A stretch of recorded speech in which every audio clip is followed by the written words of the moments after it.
Two royals whose relationship isn't always talked about are Princess Anne and Kate Middleton. Those sort of observations are critical to me. I mean, I'm grateful because you've come together as a group. I even had a day's training. Everything had to be just right. It was so peculiar. Former palace staff members only added. What happens when centuries of royal tradition crumble in a single glance? Yesterday afternoon, inside the quiet grandeur of Buckingham Palace, something unthinkable occurred. A senior palace employee looked Princess Catherine directly in the eye and refused to bow. The gesture lasted mere seconds, but its consequences have sent shockwaves through the entire royal establishment. Within 60 minutes, Princess Anne had made her move. What came next wasn't just a dismissal, it was a declaration of war. The monarchy, already fragile beneath its polished surface. I think, yes, it could be an interesting time for the monarchy, certainly in terms of adapting to the future. Has now cracked wide open, and the battle lines have been drawn in blood and tradition. Before we dive into the explosive details of what really happened behind those palace doors and what it means for the future of the crown, stay with us to uncover the shocking truth behind this story. The breaking point, when protocol became a battleground.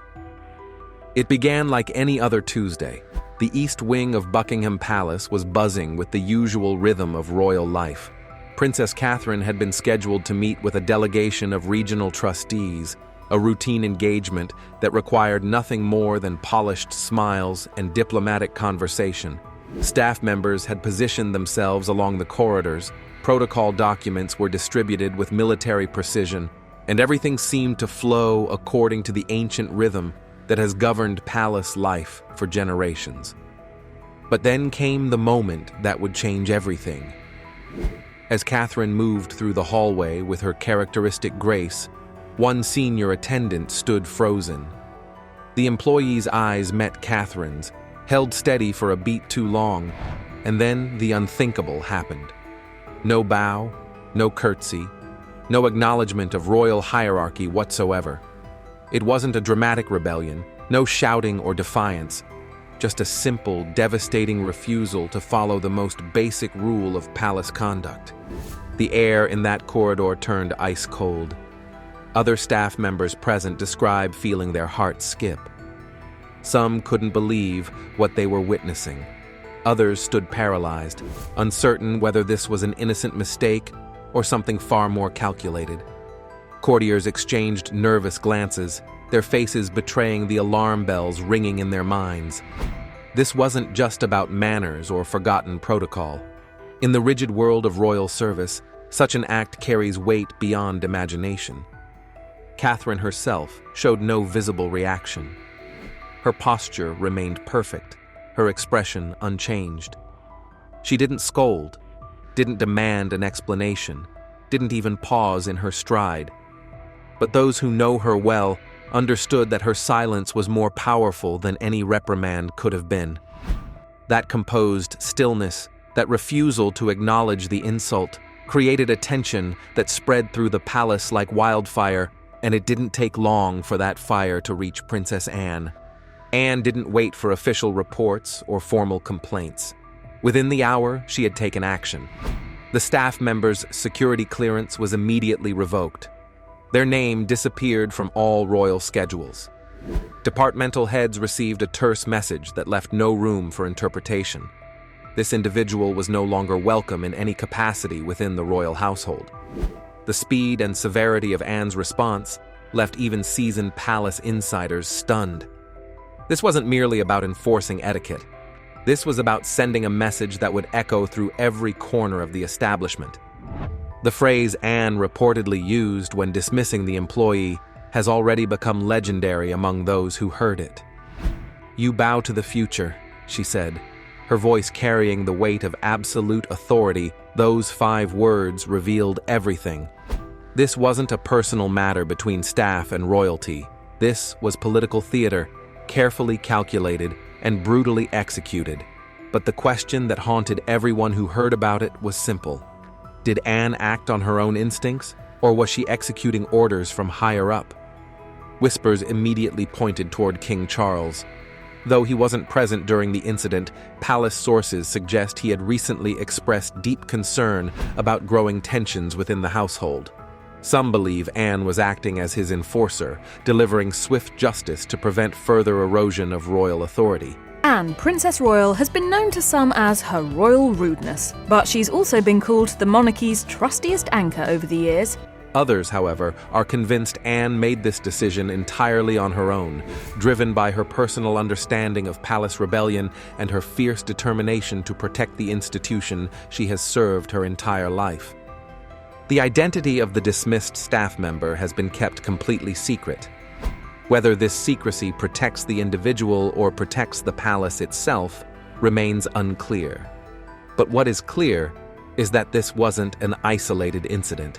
It was the spark that ignited decades of suppressed resentment, hidden power struggles, and carefully buried conflicts.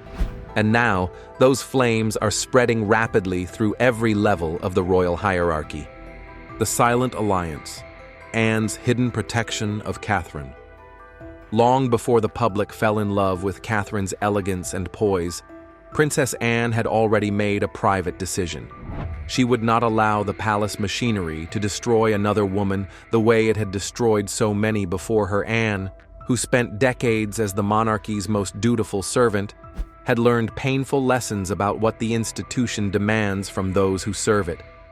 And she recognized in Catherine something that both impressed and worried her, the same iron will that the crown requires, but rarely rewards.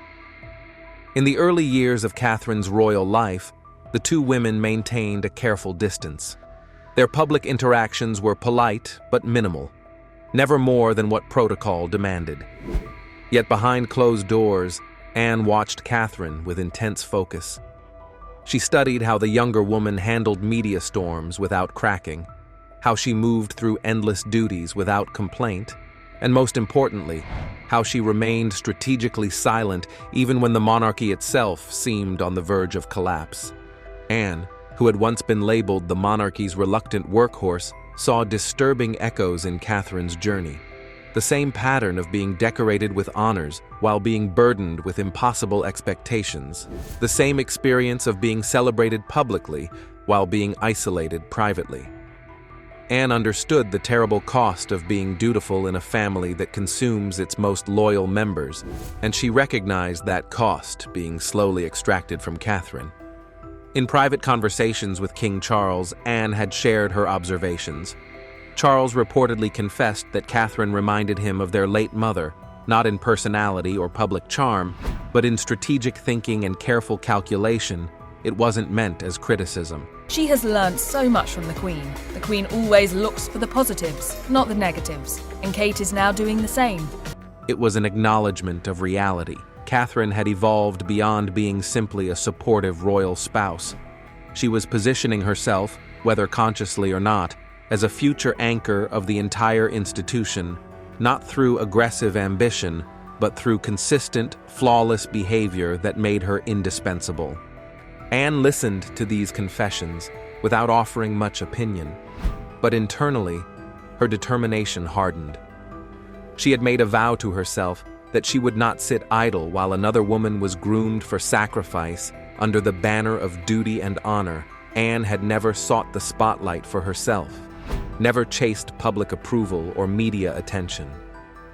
Yet she had always been there in the shadows, reinforcing the invisible boundaries of tradition, discipline, and control that keep the monarchy functioning.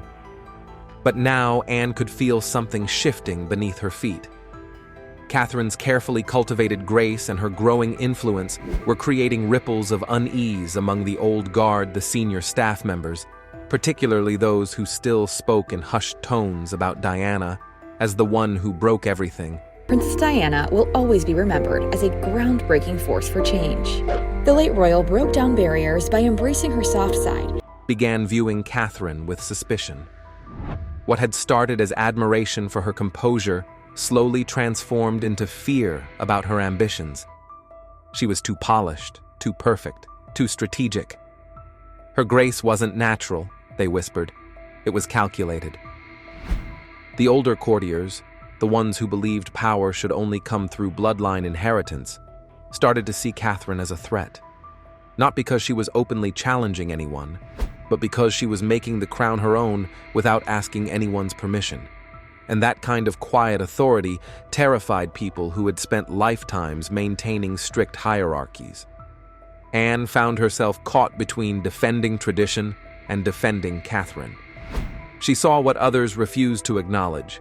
Catherine wasn't seeking power for its own sake. She was simply surviving in an environment designed to break people. Anne understood survival in the palace better than almost anyone. She knew the strategies required, the masks that must be worn, the battles that must be fought in absolute silence. As Catherine's profile continued to rise, Anne watched the same metaphorical knives that had once been aimed at her slowly turning toward Catherine Palace factions were forming, choosing sides in a conflict that hadn't yet erupted into open warfare, but was clearly coming. And that's when Anne made her final decision. She would not remain neutral. She would not stand aside and watch history repeat itself. She would use every ounce of her authority to protect Catherine, even if that meant making enemies of people she had worked alongside for decades. Yesterday's incident with the staff member wasn't the beginning of Anne's protective campaign. It was simply the moment when her protection became public and undeniable. The hidden war, factions, loyalty tests, and the document that changed everything. Within the ornate walls of Buckingham Palace, beneath layers of ceremony and tradition, two opposing camps have quietly emerged over recent months. On one side stand those who view Catherine as the monarchy's best hope for survival in a modern world, increasingly skeptical of royal privilege. On the other side are those who resent her very existence and see her influence as a dangerous deviation from sacred traditions. This isn't a fairy tale conflict. This is civil war conducted in whispers, fought with etiquette, and waged by people in designer suits and priceless jewelry. For years, this tension simmered below the surface, masked by careful public relations and diplomatic protocol. But Catherine's steady, seemingly unstoppable ascent has ripped away that polite facade behind closed doors. A quiet but vicious battle has been unfolding. Staff members are being forced to choose sides.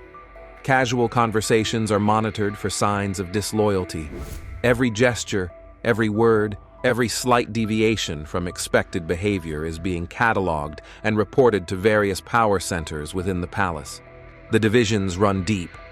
Queen Camilla's circle, consisting of long-serving household advisors and senior staff who remember the tumultuous years of Charles and Diana, view Catherine with barely concealed suspicion. It's not based on anything Catherine has done overtly. Rather, it's about what she hasn't said. In palace politics, silence equals power, and Catherine's strategic silence has become almost deafening in its implications. Camilla's most trusted confidants have begun enforcing unwritten rules with newfound strictness. Small protocol details that were once overlooked are now being rigidly applied. Catherine's schedule is scrutinized. Her staff choices are questioned. Behind the carefully maintained facade of family unity, there's an unmistakable campaign to box Catherine into ceremonial irrelevance, to limit her influence before it grows beyond control. But Catherine has not been passive. Quietly, without fanfare or public acknowledgement, she has built her own network of support. Younger staff members, modern-minded strategists, and forward-thinking advisors have gravitated toward her. Her circle is growing rapidly, and unlike the old guard's network built on decades of service, Catherine's team operates with contemporary efficiency and fresh perspectives. Princess Anne initially tried to maintain neutrality in this brewing conflict. As the enforcer of tradition and the bridge between old and new generations, she attempted to stay above the factional warfare, but even Anne couldn't ignore what internal documents revealed. Lists had been created, secretly circulated among senior staff, categorizing employees by perceived loyalty. Were you aligned with Camilla's vision? Were you a traditional Windsor loyalist? Or were you part of what some dismissively called the Middleton faction? These lists weren't officially sanctioned or publicly acknowledged, but they existed, and entire careers now hung in the balance based on which informal label appeared next to your name. The discovery of these loyalty tests wasn't widely publicized, but it didn't need to be. Fear spreads faster than official announcements, and throughout the palace, people began watching their words and actions with paranoid care. The final catalyst that pushed Anne from neutrality into action came from an accidentally leaked email thread. A protocol officer mistakenly forwarded an internal discussion that questioned whether Catherine had earned the right to receive full royal deference. The conversation was shockingly blunt, suggesting that her lack of aristocratic bloodline should somehow limit the respect she commanded. It wasn't just disrespectful, it was dangerous. The monarchy survives on symbolism. When symbolic gestures like bowing are questioned, when the foundations of hierarchical respect start cracking, the entire structure becomes vulnerable. Anne recognized this immediately. This wasn't about hurt feelings or social slights. This was about the monarchy's ability to function. And if senior staff members were openly discussing whether Catherine deserved traditional respect, that meant the institution's authority was already compromised. But there was something else, something even more explosive that reportedly influenced Anne's dramatic response. According to multiple palace insiders, a confidential document had been quietly circulated just days before the bowing incident, officially labeled as a protocol revision paper. This document appeared innocuous on the surface, outlining minor ceremonial updates and scheduling adjustments for upcoming state events. However, buried within the bureaucratic language was something revolutionary. The document restructured the hierarchy of the royal council, placing Catherine not merely beside King Charles in ceremonial importance, but in some interpretations, above both Camilla and even Prince William in certain decision-making contexts. The language was deliberately ambiguous, crafted to allow multiple readings, but to those trained in reading palace code, the implications were unmistakable. Catherine was being positioned as a shadow sovereign, the strategic heartbeat of the crown's next phase. Here's proof that Kate Middleton is ready to be queen. In recent years, Princess Catherine has fully stepped into her role as queen-in-waiting. The timing couldn't have been coincidental. This document, allegedly bearing King Charles's initials, but notably lacking Camilla's signature, arrived just days before the staff member refused to bow to Catherine. Some palace insiders believe Anne was among the few who saw the document early enough to understand its implications, but late enough to realize that immediate action was necessary. The protocol breach wasn't just an isolated act of rebellion by one employee. It was a symptom of systemic fracture, a stress crack in an institution already buckling under internal pressure. Anne's explosive response, though emotionally charged, was also precisely timed. If the palace didn't act decisively to defend Catherine's new standing, it would signal weakness and uncertainty to everyone watching. This revelation stirred something more dangerous than mere factional rivalry. It awakened genuine fear among traditionalists. Catherine's rise was happening too quickly. Kate Middleton will be stepping into the roles and titles Princess Diana once held, and now Camilla Parker Bowles does. Too visibly. Her elegance was no longer just ceremonial window dressing. It had become structural, foundational to the monarchy's future. And while the institution typically operates through slow, carefully managed transitions, this felt like a sudden leap that many weren't prepared for. Throughout all this turmoil, Catherine herself remained remarkably composed. She knew about the unrest. She could sense the shifting currents of power and resentment, but she didn't react publicly. Her strategy was not confrontation, but endurance. And paradoxically, that's what frightened the old guard most. They had always known how to battle scandal and drama. They had never learned how to defeat disciplined silence. The aftermath, Catherine's silent victory, and the ultimate royal ultimatum. In the days following the staff member's dismissal, the palace was consumed with tension, speculation, and quiet realignment of loyalties. But while others scrambled and whispered, Catherine remained perfectly still. She granted no interviews, authorized no statements through intermediaries, engaged in no behind-the-scenes maneuvering, because she understood something fundamental about power. Sometimes the strongest move is no move at all. The power Catherine now wielded didn't require loud declarations or public confirmation. It simply existed, undeniable and absolute. And in its presence, resistance began to crumble. Staff members who had previously hesitated in showing her full deference now moved swiftly to correct their behavior. The same corridors where glances once lingered with uncertainty became spaces of absolute clarity. Every aide, every household employee, every advisor now bowed just a fraction deeper, held that bow just a moment longer than before. The shift was subtle but unmistakable. Catherine's first public appearance after the incident told the story without requiring a single word. She arrived at a palace engagement looking composed and serene, but those who understood royal dynamics could see something had fundamentally changed. She stood taller, not physically, but in terms of presence. The narrative had completely flipped. This was no longer about defending her position within the hierarchy. It was about accepting that she had already secured victory. Senior advisors who had previously maintained loyalty to multiple power centers within the palace began leaning decisively in Catherine's direction. Meetings that once required passing through layers of bureaucratic hierarchy were quietly rerouted to include her input first.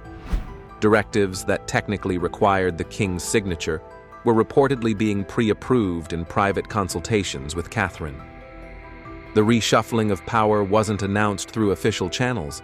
It simply happened quietly and efficiently, and remarkably, no one challenged it. The public response was immediate and overwhelming. Social media platforms exploded with support for Catherine.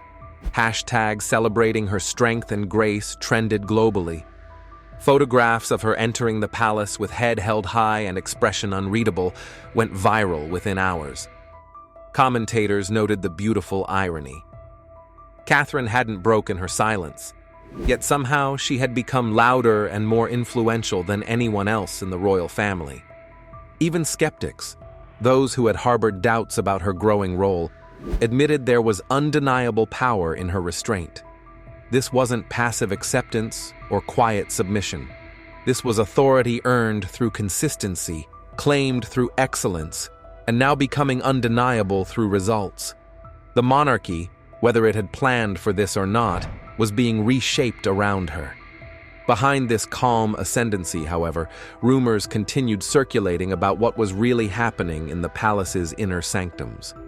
Some speculated that King Charles himself had authorized a dramatic shift in institutional structure, quietly transferring more responsibility to Catherine as a way to stabilize the monarchy's uncertain future. During so much of my life and duty, with Catherine beside him, our new Prince and Princess of Wales. If true, it would explain the sudden change in how senior staff treated her, as though they had received clear instructions from the very top. Others believed the shift happened more organically. Anne's fierce defense of Catherine, combined with the dramatic dismissal of the disloyal staff member, simply forced everyone to make a choice. And when faced with that choice, when tradition failed to provide clear guidance, perception filled the void. And perception now overwhelmingly favored Catherine.